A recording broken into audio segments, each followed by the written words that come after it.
friends. Today we're going to read a book. It's called The Invisible Boy. It's written by Trudy Ludwig and it is illustrated by Patrice Barton.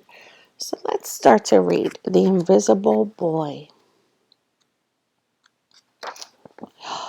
Can you see Brian, the invisible boy? Even Mrs. Carlotti has trouble noticing him in her classroom. She's too busy dealing with Nathan and Sophie. Can you see Brian?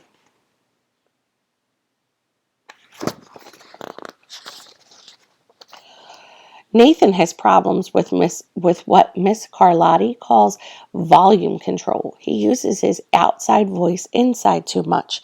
Sophie whines and complains when she doesn't get her way. Nathan and Sophie take up a lot of space. Brian doesn't.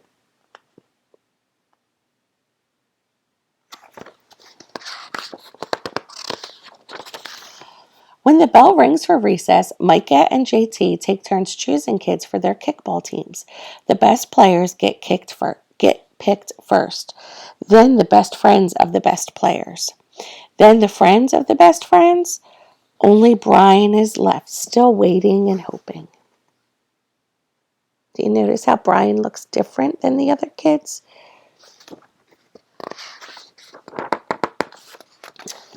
In the cafeteria, Madison and her friends talk about her birthday party.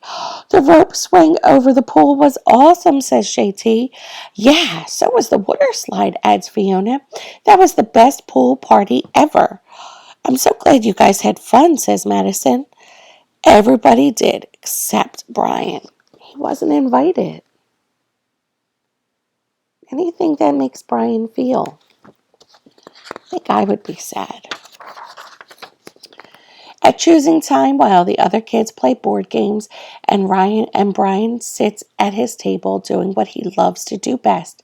He draws fire-breathing dragons scaling tall buildings, space aliens locked in intergalactic battles, greedy pirates digging for treasures, and superheroes with the power to make friends wherever they go.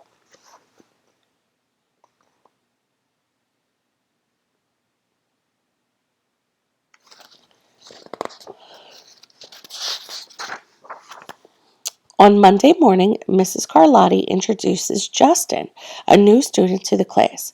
Brian smiles shyly at him. Some of the other kids sneak looks at Justin, trying to figure out if he's cool enough to be their friend. They haven't quite made up their mind yet.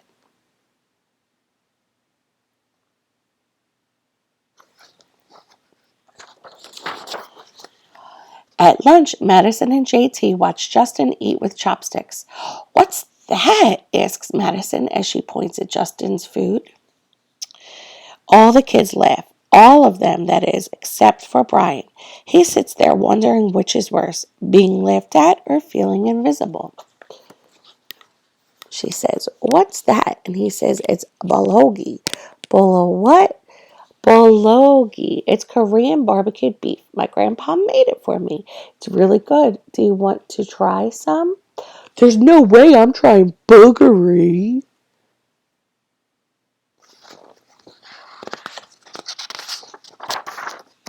The next day, when Justin goes to his cubby to put away his backpack, he notices a piece of paper with his name on it.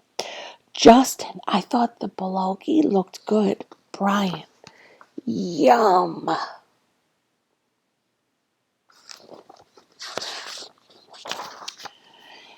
At morning recess, Brian finds a piece of chalk on the ground and starts drawing right away. You're Brian, right? Yeah, thanks for the note. Hey, Justin, Emilio calls up from the tetherball court. You're up next. Sorry, I gotta go, says Justin. By the way, that's a really cool drawing, he adds before taking off.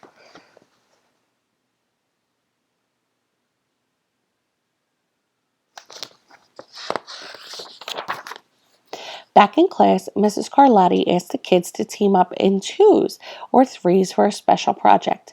The kids scurry around the room to pair off. Brian heads towards Justin. I'm already with Justin, says Emilio. Find someone else.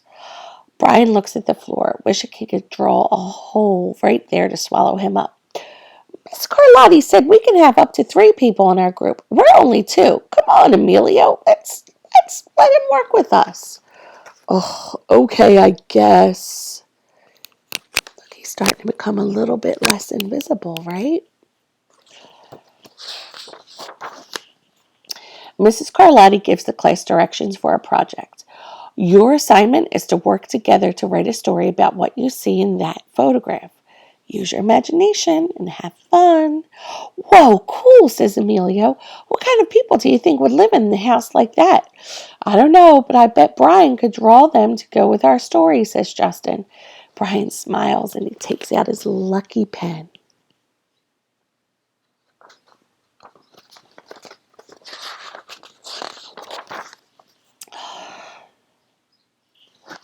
Then they start working on a story, right? Looks like they're having fun together.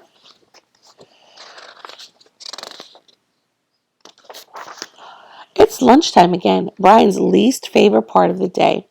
Another 20 long minutes of kids talking and laughing with everyone else but him. Brian, he hears someone shout. Hey, Brian, over here. Brian turns and sees Justin waving him over. Emilio nods at Brian as he makes room for him at the table.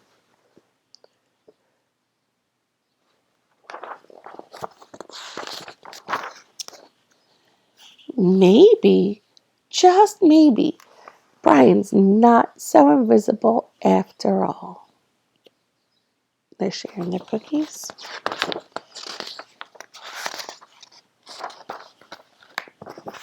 And then looks like they're all having fun on the things that Brian draws, right? All right, boys and girls, that was our story. It was called The Invisible Boy. It was written by Trudy Ludwig and illustrated by Patrice Barton. I hope that you liked listening to it. I liked reading it to you. And I'll talk to you guys later. Bye.